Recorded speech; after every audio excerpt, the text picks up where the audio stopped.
Ba nhau mấy chợ bán tam cấp đúng không? Cũng thơm là thôi. Chỉ có được ba lôi á. Ba lôi, mi phliêng thẻ pù, tôi tháp vô lôi,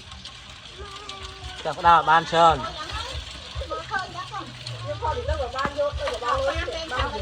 Ban lôi á, tôi oi mà cái lẹ.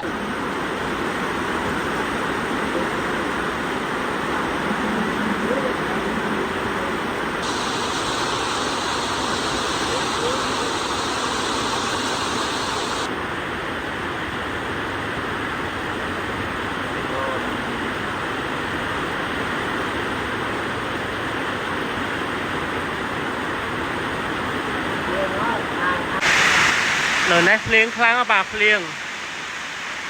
ta cả hầu bình phiêng này Đang mềm à vàng. bà phiêng ở bây giờ này cái này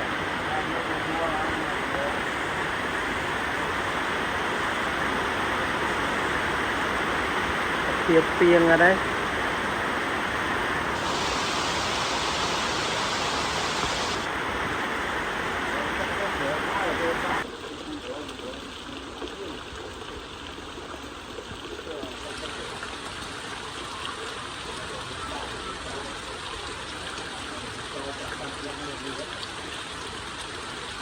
mình làm luôn vừa hơi vừa con nào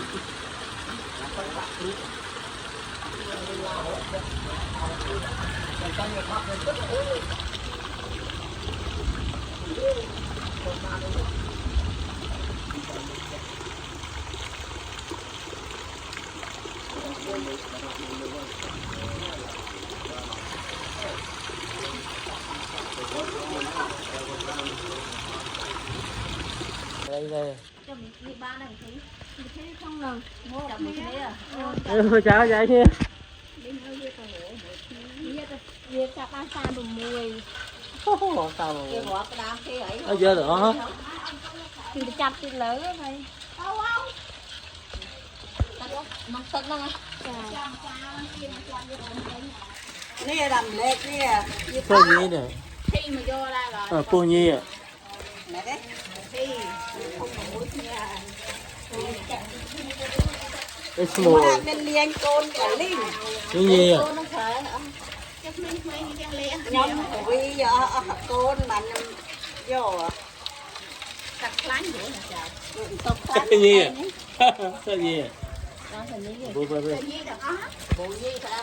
kia kia này đã mất thoát nó còn năng lên ngon ở chết tôi dấu nó mơ cá cho mà khơi muối muối nè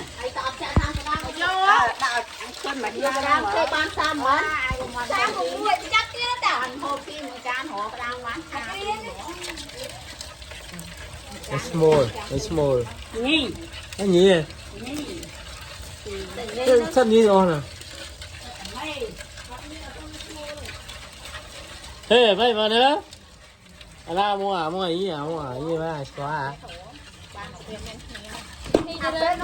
vậy mình chui chặt không nha cái là pet à à đang nói với vui giờ giờ này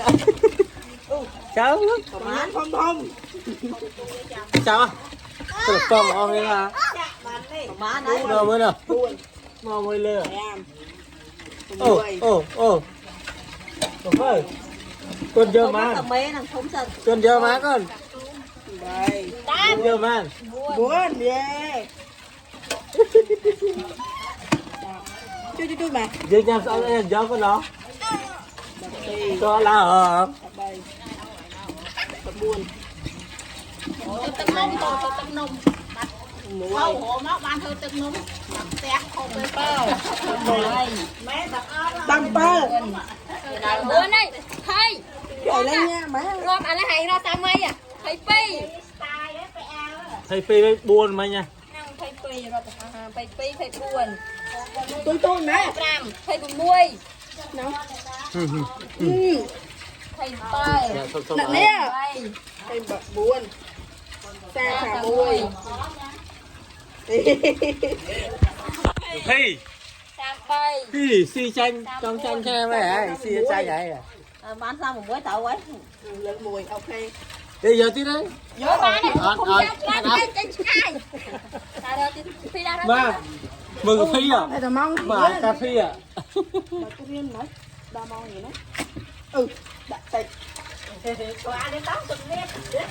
kia đấy kia đấy kia đấy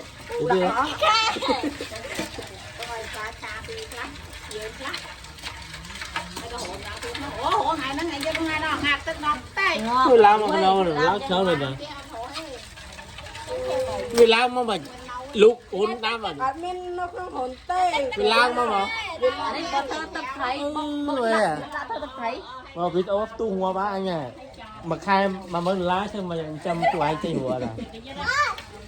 ao phóng phép người hơi đừng trắng nó phép á cái phép đâu nhưng mà khai mà mới lái anh chăm mà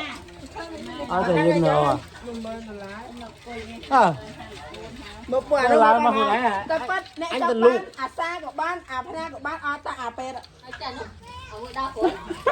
pet đâu hoạt tức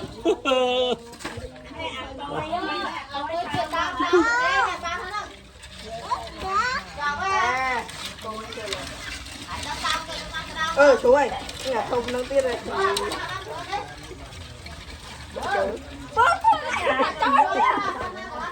đặt cho đó đặt ai nấu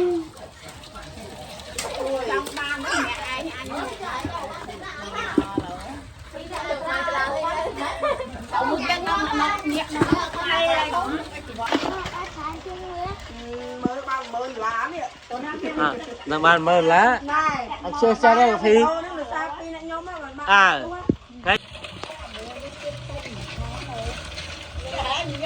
bây giờ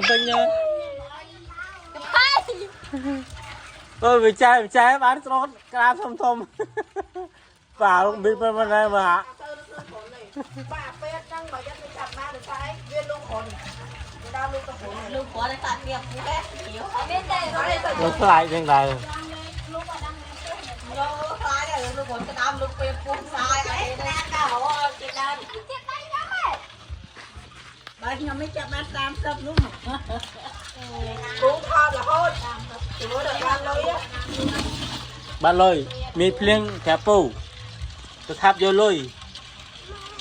chắc đào ban trơn